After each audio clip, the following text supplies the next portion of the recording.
was a dark and stormy night, nor'easter rolling in. It's a long 12 hours, the power's out again. I pray for inner strength and that we don't lose no lives. Just another day in the first responders' eyes. Half a cup of coffee's gone, the first run comes in. A car slid off the road, there's a family trapped within. My heart beats like a hammer, I can barely catch my breath. I'm thinking the worst and hoping for the best. Yeah, we ain't superheroes, we're just ordinary people trying to make a difference, and the first on every scene. It's a heavy, heavy burden to carry all this burden when you can't unsee the things you've seen. It keeps going on. When those sirens are gone.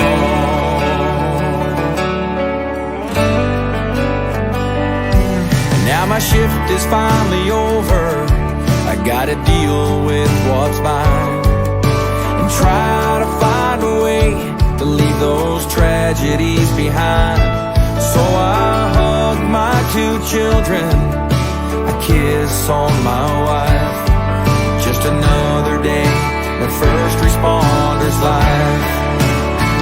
Yeah, we ain't superheroes, we're just ordinary people trying to make a difference, and the first on every scene.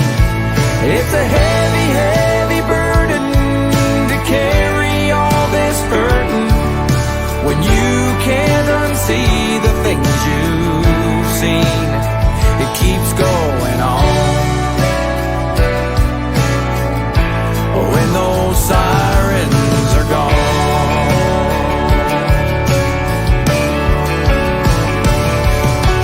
Flashing lights fill the air, broken bodies everywhere. Another bad dream is stealing my sleep.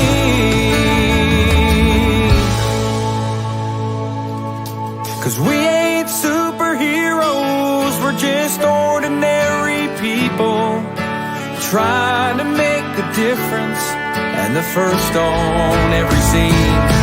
And it's a heavy, heavy burden to carry all this hurting when you can't unsee the things you've seen. It keeps going on. When those sirens are gone, it keeps going on. When those sirens are gone.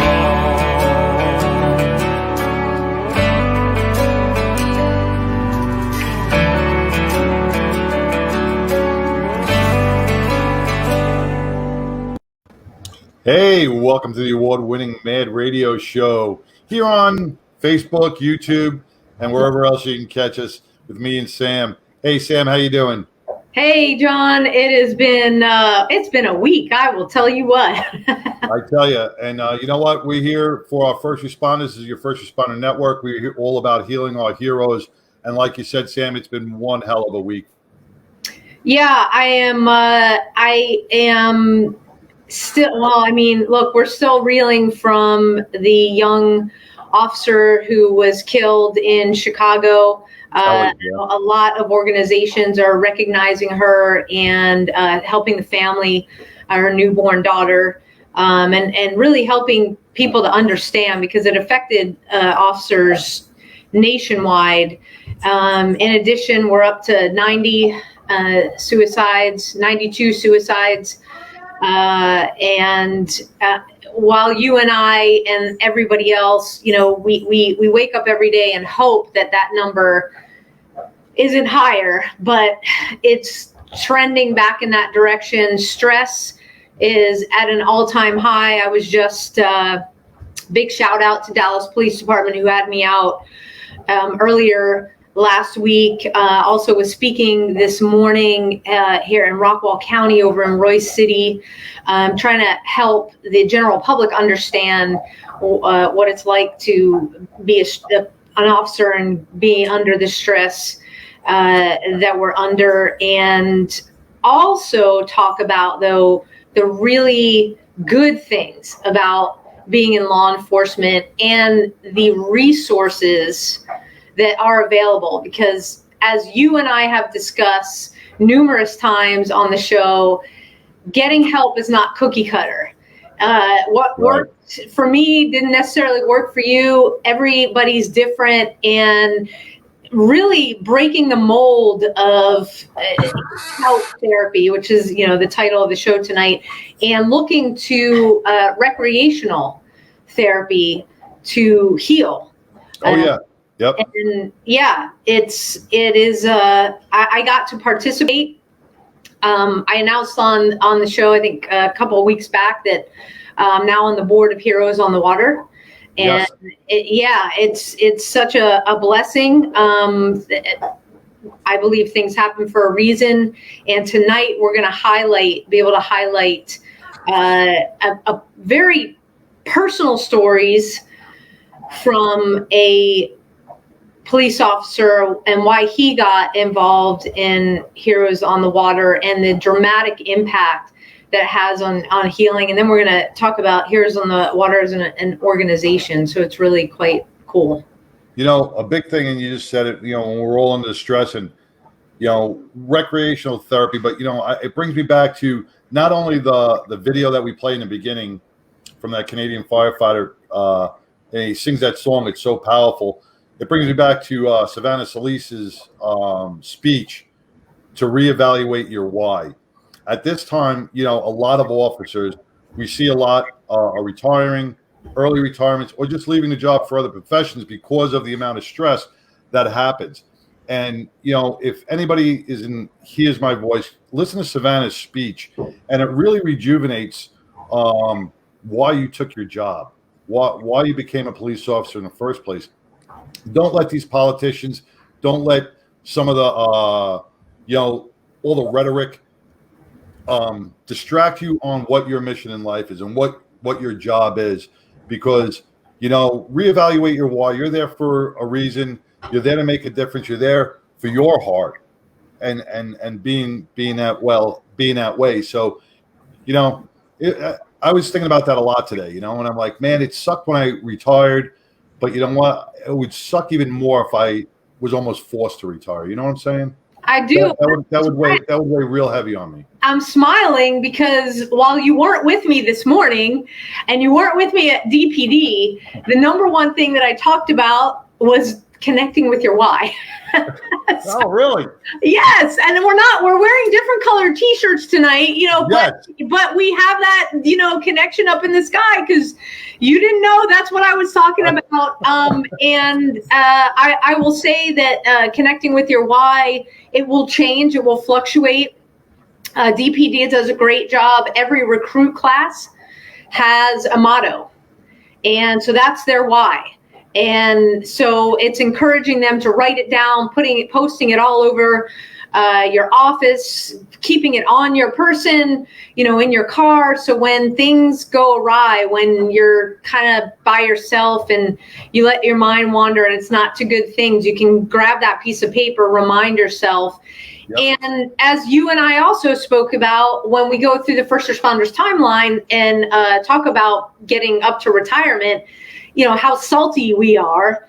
And at that time, you can really make a decision to remember your why, have it transform you, and make the commitment to be better for the up and coming recruits that have just come on, or the younger officers, because you have an opportunity to be a mentor. You can do it throughout your career, but if it's closer to retirement and you're just at that having that angst, remember, you can always be a mentor, and it's really changing things. You can also switch if you have the ability to do training right.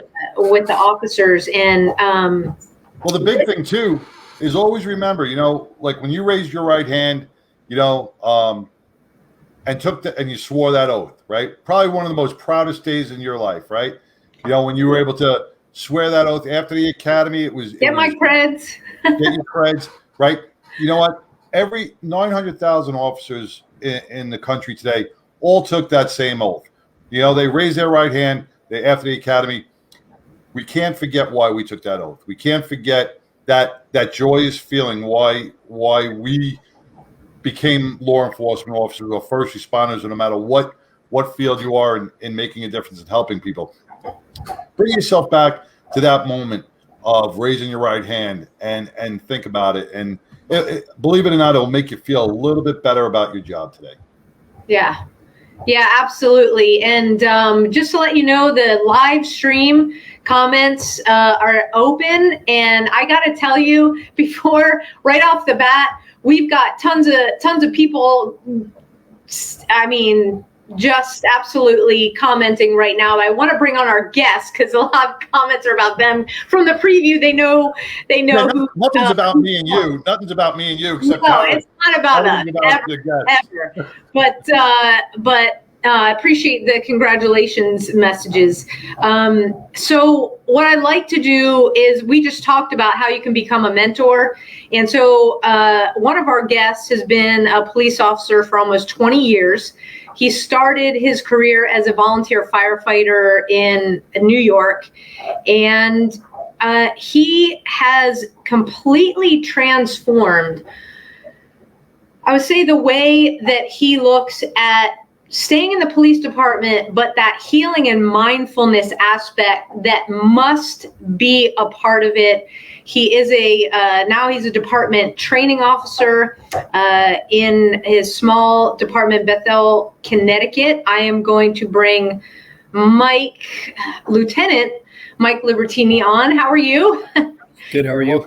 Good. So we've got a lot of hellos to you. And speaking of mindfulness and practicing wellness, Mike also heads up the Connecticut chapter of HOW. I think I might be getting that wrong, but so I'm going to bring on from Heroes on the Water National. I'm going to bring on Laura Armbruster. Hey, Laura. Guys, thank you for being with us tonight. And if it's okay, we're going to dive right in because we have got a lot of things to talk about, and it is jam-packed. Mike, you wrote an article for Heroes on the Water. It's posted on the blog page, and that's heroesonthewater.org. You've got a ton of hellos going on in the comments. Guys, you can ask your questions. Feel free. And I want to emphasize that, there is from John and I doing what we do, when we talk to veterans, we get one side of the PTS story. When we talk to police officers, we get another one. The thing that it has in common is each side says, no, it's harder for you. Okay. While we know it's different, cumulative PTS is something that plagues police officers and first responders, especially if you're in that line of work for more than 5 years. And it can be very difficult to unpackage because ultimately we want to unpackage the trauma, kind of work through it. And it really, for you, Mike, being in a small town, you've got 40 officers, a town of 22,000. I mean, that's a dream for some officers to have that hometown, that small feel, until with police work, it kind of can become a nightmare. And I want to take you back to 2009, if I could. Certainly. Do you mind walking through the audience to what happened there and how it affected you? Sure. First of all, thank you very much for having me on your show. I appreciate it.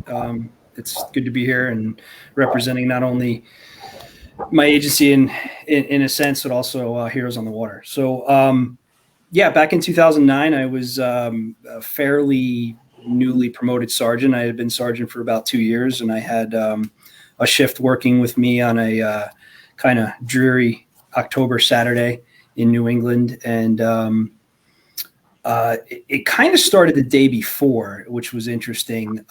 Me and another officer had gotten sent to this gentleman's house, the now decedent's house, because he was having problems with his father. His father had Alzheimer's and was trying to drive the car and was trying to leave and drive the car.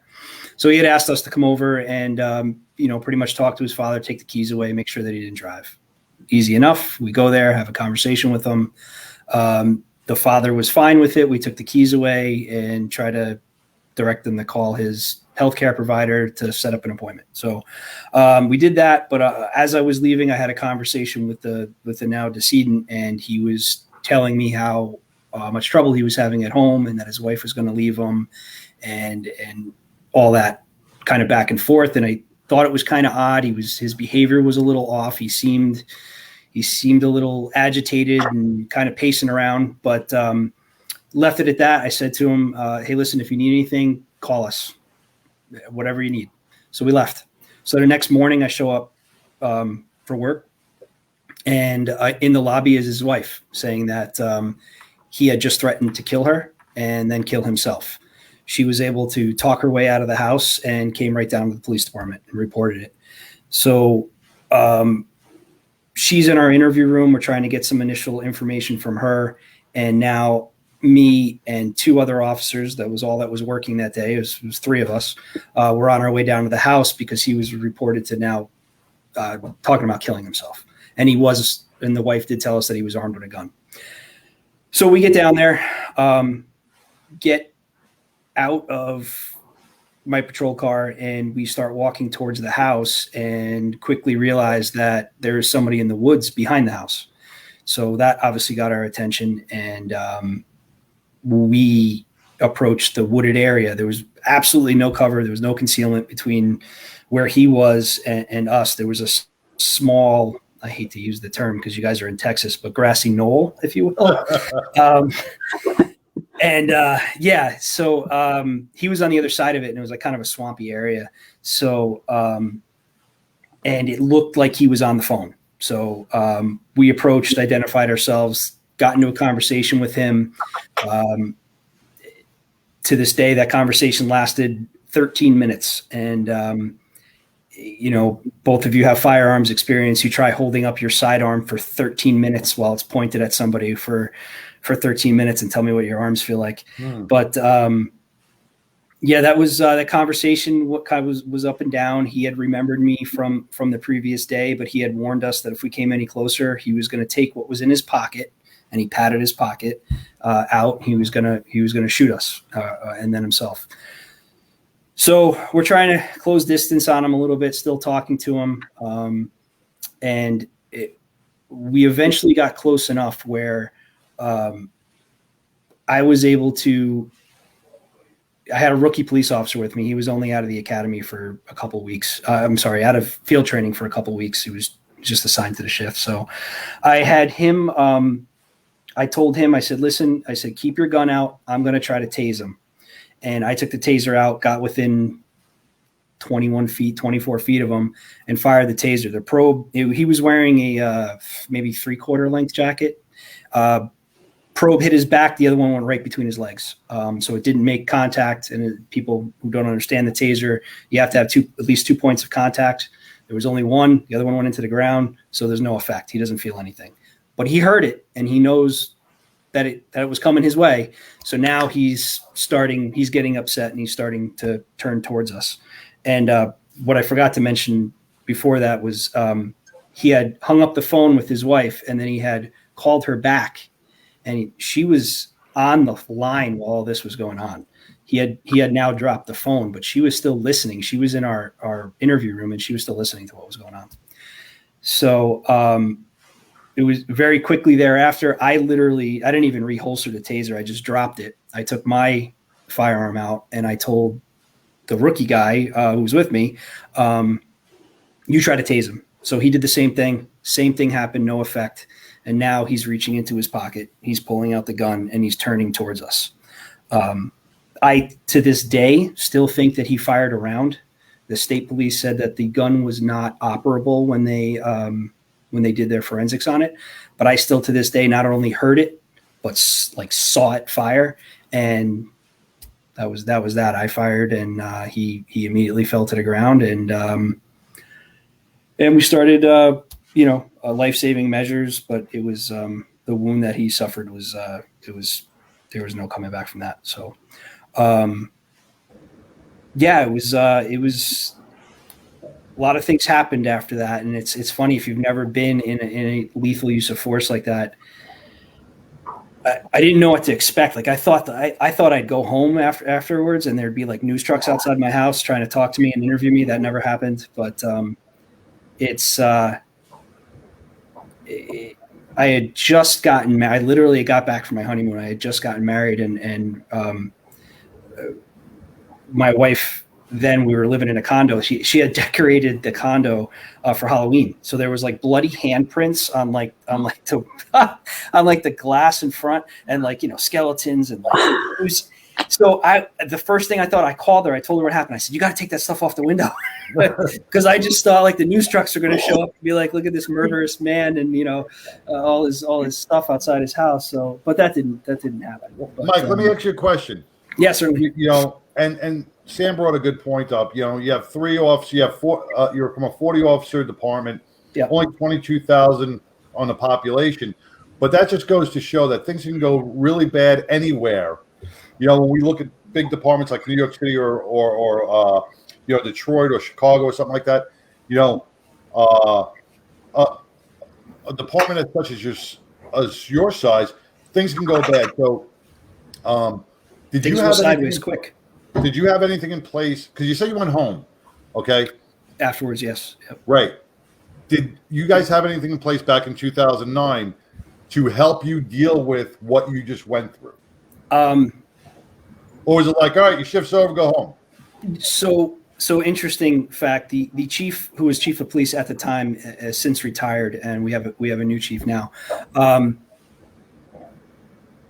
Not speaking ill of our past chief, I had a good relationship with him. But he was very old school, and he was kind of the type of guy that was like, suck it up, let's go, let's get you back to work. And there was some good to that, because the way he handled it and the way he dealt with the state and their investigation, I applaud him for it. And him supporting me was very. I didn't expect it. Let's put it that way. I thought it was going to be different, and I was happily surprised at how it was handled. But right after the shooting, it's funny. We talk about the difference between first responders or law enforcement and military, and law enforcement is the only profession that I know of where you go from trying to save somebody's life, trying to talk them down, to getting into a situation where you have no choice. So you go from trying to save their life to taking it to literally trying to save it again. And that's what happened. I mean, we were trying to get him help. He did what he did. I did what I did. And then it was immediately like, we're doing CPR on this guy. And Now the rookie that didn't fire, correct, right? Still a very traumatic scene for himself, being a newly sworn officer, correct, being in a situation like that. What was how did he come through this? So he has since been promoted to sergeant, and he's one of our. Oh, you shoot someone, get promoted. Nice. Yeah, well, he was Immediately. Yeah, he wasn't immediately promoted, but he's very successful at what he does. He's also our K-9 officer, and he's sort of taking on some of the training role that I do. He helps me out with a lot, so he's doing well. However, the other 2 officers that were there certainly didn't receive the level of I don't want to say support, but the level of support that I did. I mean, I obviously there was policy in place of what to do if there was an officer involved shooting, but there wasn't the policies that we have now, that peer support, CIT, which is and some other options that we have available to us now that were not available at the time. And as well as policy, the chief's policy at the time was, and not to get into a discussion about what happens to the brain and recall and memories during a traumatic event, but he was hell-bent on me writing a report before I left. And I absolutely refused. I said, I'm not doing it. I'm going to go home. I needed a couple of days. And obviously, as you guys know, there's a lot of studies out there that show at least 2 sleep cycles. They want you to have at least 2 full sleep cycles before you write a use of force report. And there's some departments that aren't even, and we're not there yet, but there's some departments that won't even require the officer to write a report. There will be an interview of that officer, and that will serve as his report, which I'm a fan of. But and doing cognitive interviews, that's kind of a specialty in and of itself. But doing a cognitive interview on an officer that's been in a use of force situation and mining for that memory recall is very important. But you bring up another good point, man, and you're really hitting the topics that hold true to my heart. Is, the other officers that were there didn't get the support as much as you. It was treated as if, well, you didn't shoot him, so what's bothering you, kind of. And thing, that's that's one of my big concerns. Is we see all these officer involved shootings now, and we're catching them on the body cams, and you're seeing 10 or 15 officers at a site of a shooting where guns are being fired, and those that aren't firing their guns are just expected to get back in their patrol car and go to the next robbery call or next missing. Yeah, they weren't really involved. Right. Right. But, right. And you brought it up in the beginning, Sam. We all, like with physical, with the therapy, with different therapies, we're all different. We all process things a lot differently. So everybody that's involved in that, surrounding it, there's collateral damage. Everybody could be severely affected, even if you're not the one that pulled the trigger. And to be honest with you, and throw in the dispatchers that were working that day, we worked closely together, and there was 2 of them that were working, and I don't think they really got much in the way of any help or support. And they had to listen to the whole thing, and they knew what was going on. And after the fact, I remember that one of the dispatchers had said, when I had said shots fired on the radio and asked for the ambulance, she had no idea that it was the suspect, and she thought one of us was hurt. So you can only imagine that whole thing as well. Yeah. And great comment. I don't know, Sam, if you see that comment that just came out. Yes, from Camille. Yeah, that's Camille. Great. Yeah. Huh? So there's no support for the families of the officers either. The kids see the news. The families are involved as well. And yes, absolutely. In fact, Michael, you being a newlywed, only being back to work right after honeymoon when the incident happened, it didn't end there. I mean, it was on the forefront of your mind because you experienced it. Death threats. I mean, death threats. And you go on to say in the article that it turned into you noticing anger. Oh, absolutely. And I would still say anybody who still knows me, I'm a work in progress. I'm not, I'm not a miracle, cured here. I still, obviously, I'm still partaking in things like mindfulness and these Heroes on the Water events. And I go out fishing by myself too, because I find it to be very relaxing and a time for me to just kind of be alone. But, the anger, the frustration, the nobody understands, the lashing out at people. That was that, and that only got worse over time. And I'll go. I was obviously forced from the department to go to a therapist, although I didn't object to it. I went to them, and I remember. I think at the time our EAP paid for 3, and then after that my insurance had to pick it up, which again is fine. But I go to the 3rd one, and she's like, "Oh, well, you sound like you're doing really great. I don't see any need for you to come back." And I was kind of like, I just shot somebody. I came to 90 minutes of like talk therapy, and I'm good to go. All right, I'm good to go. So go to EAP. That clearly was not. That was not the last therapist I went to, and I've, and I'll admit I've been to several, and I don't know if you've talked about it on your radio show here, but EMDR, therapy. Yeah. I did that, found that to be very helpful. But to be honest with you, I find the mindfulness and meditation to be one of the strongest. And I've read some books on it. I've seen some studies on it, and they say there are some studies that say there is no greater improvement in some of these brain mapping studies that they're doing than mindfulness and meditation in the trauma associated with a traumatized brain. And Absolutely. They look at a regular brain, they look at a traumatized brain. And again, I'm not a doctor by any means, but the amygdala, and they're looking at the activity in the amygdala, and they see a huge difference to people who are meditating and using mindfulness as a method to cope. Yeah. Better than medication, better than, I'm sorry? Do you meditate every day? I don't. I was for a while. I was pretty good at it. Life happens and kids, and then routines change, and But I'm telling you, even if it's 5 minutes,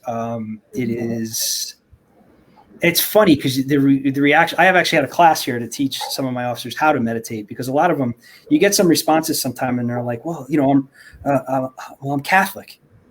Yeah. Okay, very good. But it has nothing. Some people think it's a religious thing, and they feel like they would be blasphemous if they meditated or something against, and that's not the case. It really is, and it's teaching it to somebody who hasn't done it is I think it's a great thing, and I think academies that are starting to do it, and they're really on the forefront of what's going on. It's unfortunate, just though it just hasn't taken. It's not widespread.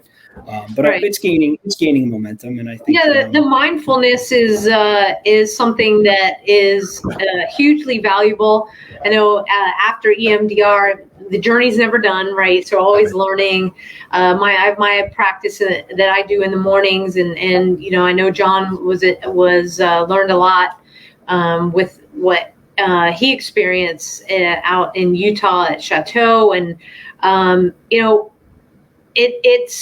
it's like you get your feet under you from this incident, and then the world is now brought to small town Connecticut. And what I'm alluding to is Sandy Hook, because that was in 2012. So here you have this this suicide in 2009, and call it, suicide by cop in 2009. You're trying to process through that. You've got EAP like, hey, you're great. You're not great. You're dealing with death threats. Your family, your marriage is growing. Now comes Sandy Hook. And if you don't mind, we talked about before the show started, the human element of who we are as officers and first responders. That yes, we wear a badge. Yes, we have body armor.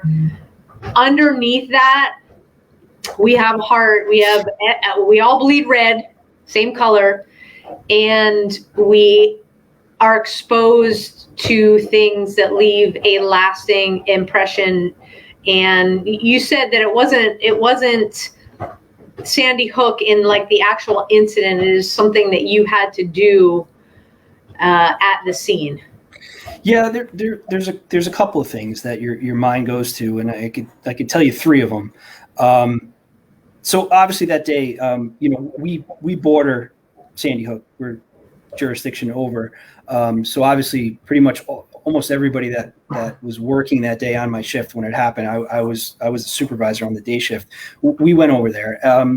To use the term first responder to Sandy Hook bothers me. I don't like that. I don't take anything away from the Newtown police officers and the guys that responded to that. Those are the true first responders that were there. And there was, they roll up and there's active shooting going on, and they're dealing with that and they're addressing things.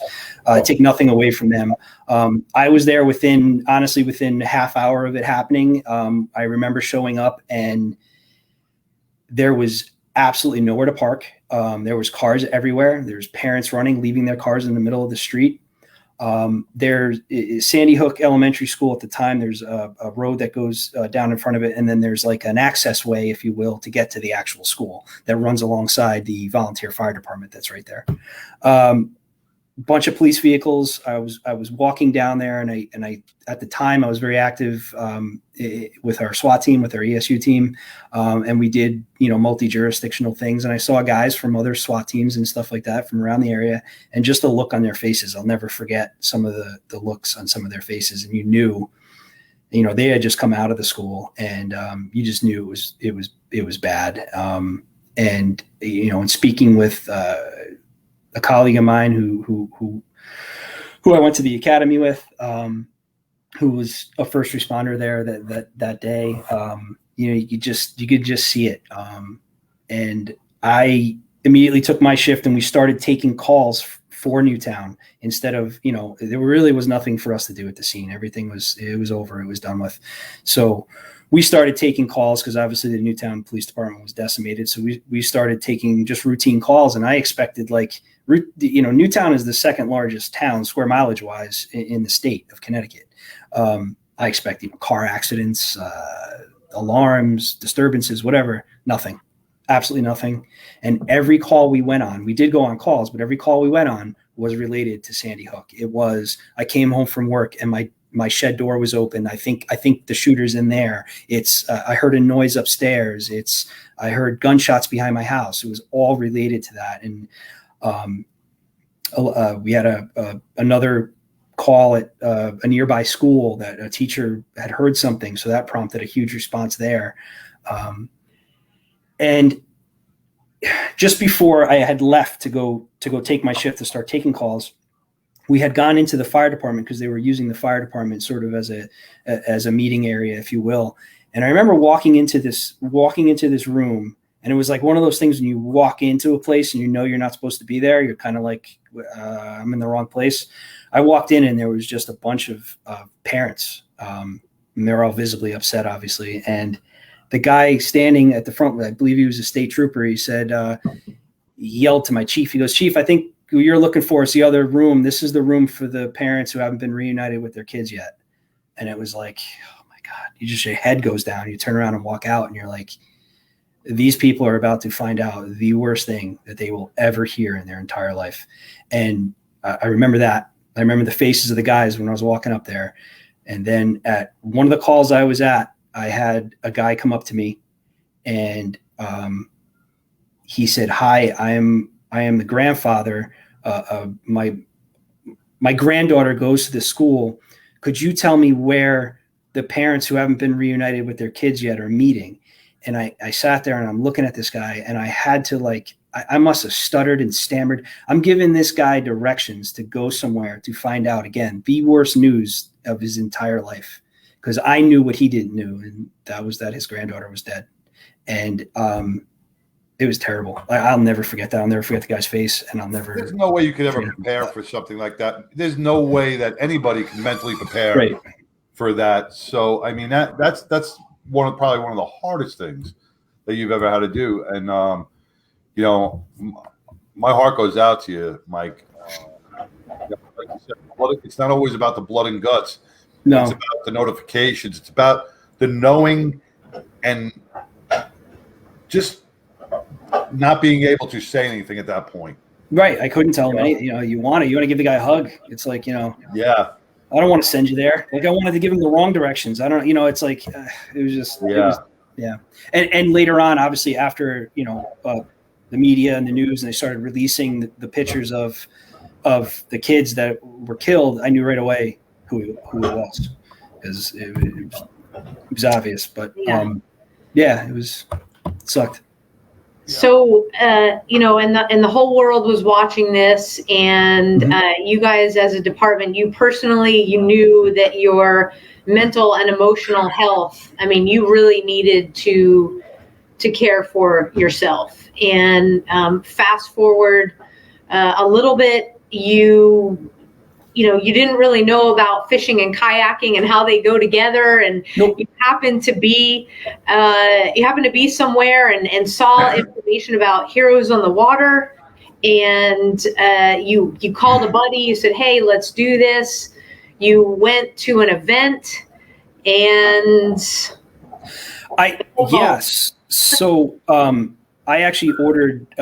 So I got into fishing. I can't even explain really why. I just started fishing. Like I fished when I was a little kid, but as an adult, I did some surf casting. I would go and do some, inshore fishing or whatever every once in a while, but I didn't do a lot of freshwater fishing, and I just kind of picked it up and I started doing it. And to this day, I'll be the first to admit I'm not very good at it. I have a lot of stuff and a lot of equipment, and probably, I spent a lot of money on this stuff and I'm not very good at it, but I do enjoy it.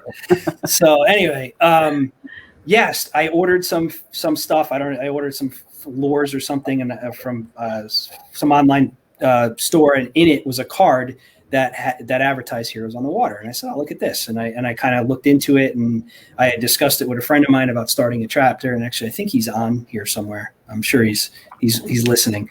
So are a couple of the people that are on that share some of the roles for Heroes on the Water for starting the chapter. They're watching as well. But and I just was like, yeah, I got to do this. So I looked into starting a chapter, and they got back to me almost immediately. And a couple months later, we were officially a chapter, and here we are. So you are Heroes on the Water chapter coordinator for the Western Connecticut chapter. And Laura, I want to bring you in here because I had my first opportunity to really have a lot of touch points with Heroes on the Water at the board retreat that we had in Oklahoma, and not understanding, oh my gosh, how much really goes into running a chapter, the organization.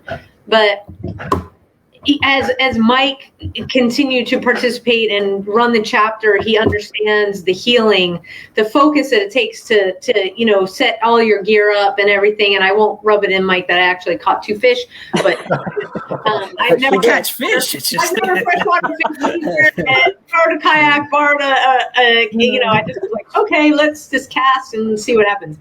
But the healing aspect, the being in nature, I love to be in nature and just realize that there are things that are way bigger than us, and that we can connect with that. Laura, Heroes on the Water has branched out beyond assisting veterans who we know post-traumatic stress is well, unfortunately, with what's going on in Afghanistan, it's a mess right now. But branching into the first responder law enforcement community and really embracing that same, like, hey, it needs some healing as well. What was the decision behind that? Well, we've always really welcomed first responders in law enforcement. It's a natural alignment with veterans because a lot of times when they come out of active duty, that's their job opportunity. So we have a lot of crossover there to begin with. But what we realized in 2018 was that there's just such a need for us to be able to provide them with this therapeutic wellness program that we decided to make it more official. And so we officially opened to first responders in law enforcement in 2018, and then started really working, and you'll see more of it over the next few years. We want to do a better job of just the outreach and helping them understand, and having people like Mike on our team has been crucial because it helps us to understand the difference between post-traumatic stress and cumulative post-traumatic stress, for example. That was a big eye-opening thing for me when Mike was telling me his story. So just our ability to be able to serve that community, because it's important. And one of the favorite things about my job is that people tell me their stories, and I'm always just so blessed and amazed at how open they are. And I know for a lot of the veteran community, they're like, yes, we should absolutely do this. These are the people at home keeping our people safe while we're deployed. Right? Like it takes a village, and we really just felt like we needed to step up and make that a big focus for us. So Yeah, and it is truly about camaraderie. When you're out there, you're with first responders and veterans, police officers, no matter what the background. Yeah. It's just you arrive. There may be a little bit of stress, like, oh my God, I've never kayaked or fished, and how am I going to do this? I don't want to fall in the water. But once everybody gets talking, it's like you just feel everybody kind of lower their walls. Everybody says hello. Maybe there's coffee and other things, and then it's out on the water, and it's just the word peaceful. And being and mindfulness. Mike, when you experienced your first event and really focused in on that, you knew you had to head up a chapter, but you knew you had to continue to bring this to the department. I mean, talk us through how it really helped, up here. Yeah. So I actually, there's, I can't obviously speak. You guys are in Texas. I can speak to Connecticut and some of the organizations that are here in Connecticut. For instance, CABLE, which is the Connecticut Alliance to Benefit Law Enforcement, and they put on, they host a lot of training, and they also had a retreat every year. And I had an opportunity to go to one of their first retreats, and I think it cost me $50 for the weekend, and it was like Friday, Saturday, Sunday. And they fed you and housed you, and you spent the entire weekend doing like yoga, Tai Chi, on the beach in like some, coastal Connecticut town, and learning how to meditate. And that was unbelievable. And every time it comes up, and if I encourage guys to go, it's so worth, I think it's up to $100 now, but it's so worth the experience. Just like a 3-day retreat, and they teach you how to meditate, and it's fantastic. Mike, when you keep talking about the meditation, and I just want to touch on that, because with Laura as well, getting onto those kayaks is a form of meditation, right? Mm-hmm. And I can't stress this enough. And Sam, you brought this up. I did 30 days straight of meditation when I was in Chateau, and it's because it was kind of not forced, but it was kind of like the thing to do, and when I came home, I did a little bit, and I felt great. And then when I stopped, Mike, you said you stopped because things do get in the way, right?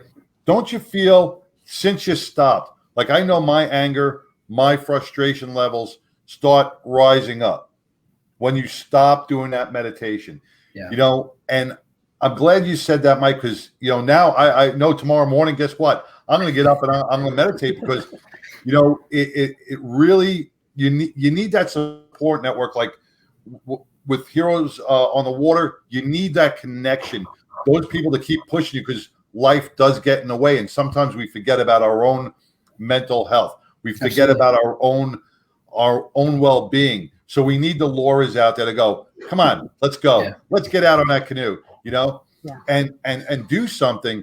So, I feel you, but it's a huge, huge step to keep it going. It's not an easy process. It takes time, but, you got to work on it. You can't give up on it. Right. And I got to tell you, John, that's one of the reasons that we, which is a little unique for Heroes on the Water, that we have all of our volunteer-led chapters try to have monthly events, and we really encourage you to come back. So it's not a one-and-done thing.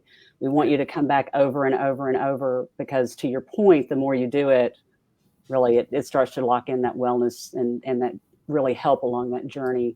And now Sam can totally attest to it. Yes, so. Absolutely. And John, we got to get you out on the water for sure. So, Mike, we have law enforcement, first responders from all over that listen. There are Heroes on the Water chapters all over the place. I'm most likely guessing that you might be a big connection point for folks, not only that have questions, but that want to just kind of talk. Absolutely. A lot of things. What's the best way for them to reach you? Right now, probably the best way to reach me would be via email, which the chapter email would be easy. It's Western, WESTERN .CT, like Connecticut, at heroesonthewater.org. That would be the easiest way to reach me. All right. And if you happen to be near Mike, you'll have access to be able to sign up and participate. And then Laura, we are having an event this weekend, the 29th. I won't be there. Unfortunately, it's my daughter's birthday. I won't be there, but we are having an event August 29th. fantastic. And the other thing I wanted to say to you is we are in Western Connecticut, so I don't know of a chapter nearby in New York. So like lower Westchester County is very close to obviously Western Connecticut. So anybody listening in the lower New York area, well, just because we're Western Connecticut doesn't mean you can't come over. So Nobody wants to kayak in East River. No. No. Not on the Hudson. No. We're not on the Hudson. Nope. Not without a hazmat suit. No, safety first. Think about the speed bump. There you go. Laura, how many Heroes on the Water chapters are there nationally? 56 Okay. in 26 states. And there's a map on our website at heroesonthewater.org.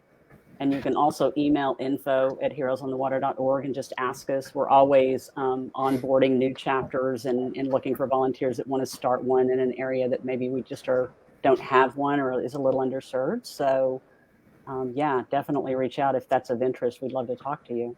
Okay, yeah, because I put this on, I'm going to put this on the screen here. So here's the main where you can go to get the information, find out about the chapters. I also put the info at. So what I want to do right now, just looking at the time, is just you guys to take a minute, each of you, whoever wants to start. We're in a very critical time right now in our law enforcement communities. We've got 92 suicides to date. Really, we need everybody that can support needs to support our men and women out there. What would your messages to our first responders be tonight? Mike, please go ahead. You want me to start? Okay. Yeah. I don't think there's been a more discouraging time for people that are currently working as a police officer and people that are thinking of following this career. And it's really unfortunate because there was a retired lieutenant from NYPD who teaches a homicide class, and his biggest slogan it was, "We do God's work." And quite frankly, I don't know if there's any better description of that, whether you're religious or not or whatever. It really is. There isn't much keeping us from complete chaos, and we're really it. And people need people like us, whether they like us or not. They need us, and unfortunately, we're in a time right now where we're lower than low. I don't know what to say, but it only takes one thing, and you're back on top, and everybody's thanking you and loving you, and it's cyclical, and it's just to those who don't have much longer to go in the career, just hang in there. If you need help, get help. Ask. You're not alone. You certainly aren't feeling things that other people aren't experiencing. And just hang in there. You given too much time to either lose your pension or to just spend your retirement unhappy. It's not worth it. It's not worth leaving the job and just being bitter for the rest of your short life. It's just not worth it. So, and for those coming on, don't be discouraged. This is still a good job. It's a great job. We speak for people who can't speak loud enough for themselves, and we help people who can't help themselves, and the world is always going to need people like that. And again, it'll change.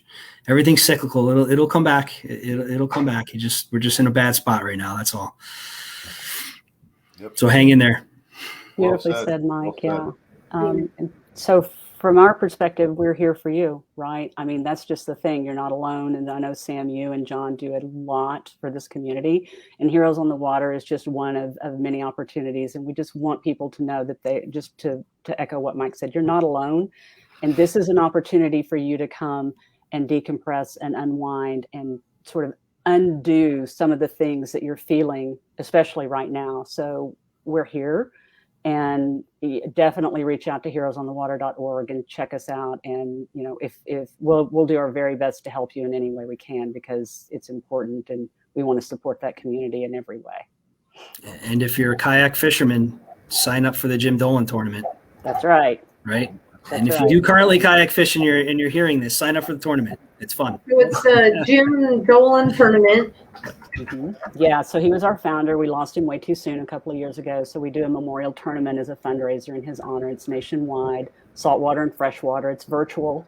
You can grab some buddies and go. You can go on your own, just do your thing. It's super easy to sign up. There'll be raffle prizes. There'll be prizes for first place. It's, like I said, 7 tournaments across the United States. And the people that do it have a lot of fun. And it lasts a month. So you've got plenty of time to go and play and have a good time and, try it out and enjoy it. It'll be.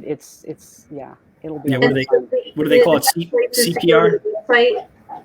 Do what? Yep. Go to the Heroes on the Water website. I believe there's a link right it's there. right there on the front page. It's really easy to find. We try to make it simple. Absolutely.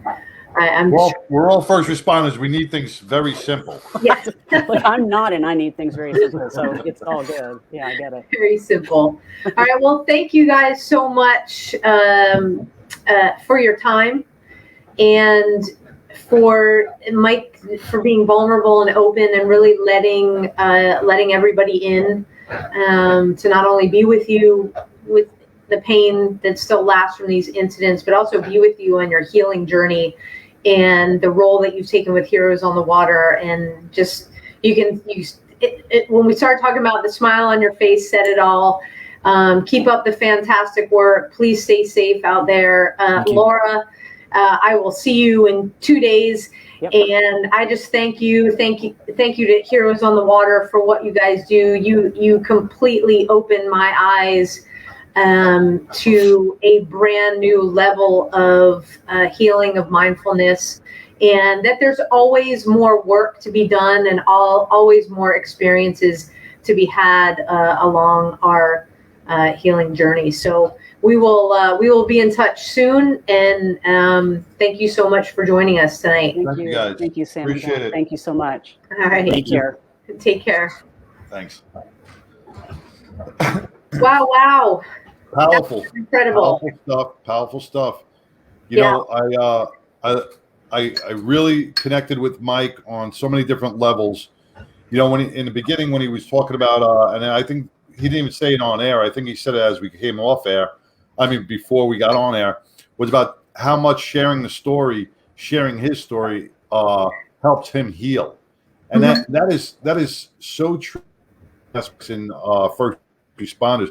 Even though somebody may not want to hear your story, the blood and guts of it, but just sharing the pain that you feel and being open and vulnerable for that, believe it or not, is such a healing process within yourself, because you keep sharing a story until you don't cry anymore, and then you're almost healed. And I definitely commend Mike for being able to open up like that in a public forum.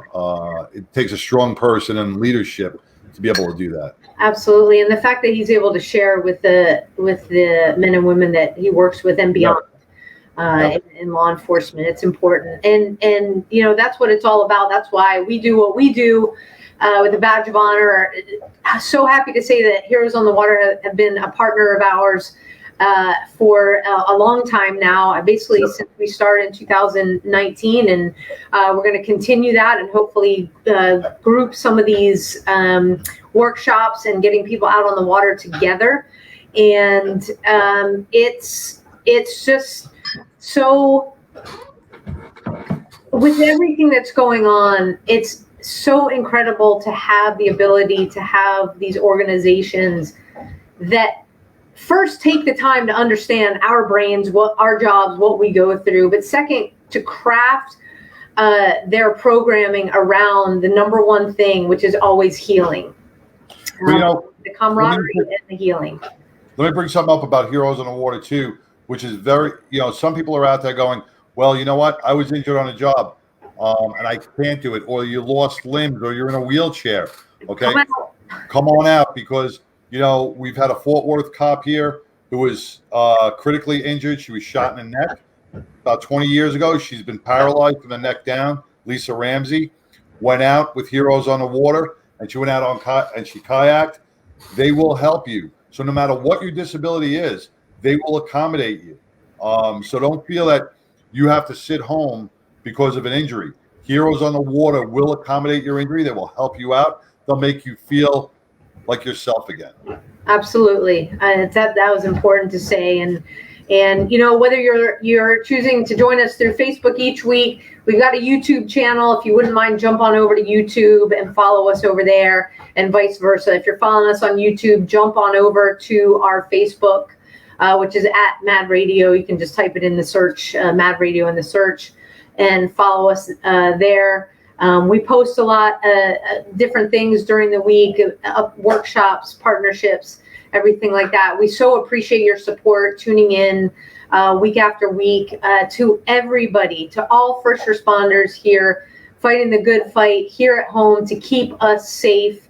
We thank you. We're praying for you. We love you. We know you do a job where you rarely get thanked, and we want you to know that everybody here at Mad Radio, we embrace what you do every single day, and you truly are our heroes. So we're here for you. To all the troops that are, some of them are now back in Afghanistan, we are praying for your safe return. Thank you once again for drawing the line in the sand, to not making the choice to never, ever, ever leave anybody behind. We're praying for you, for your families, that you come home safe, and for all the veterans out there, please, our hearts are with you. We know you're going through a really tough time. It's bringing up a lot of memories. It's not a good time, and we're here for you as well. Please reach out. If it's not to us, please reach out to Heroes on the Water. We get you. We're here for you. We love you. John, take us home. Well, all I'm going to do is I'm going to echo my hero on the land, Savannah Solis, and to all law enforcement, to all first responders, just revisit your why and be safe out there. Absolutely. Till next week, everybody. Thanks once again for joining us, and we'll see you soon. Take care. Have a good night.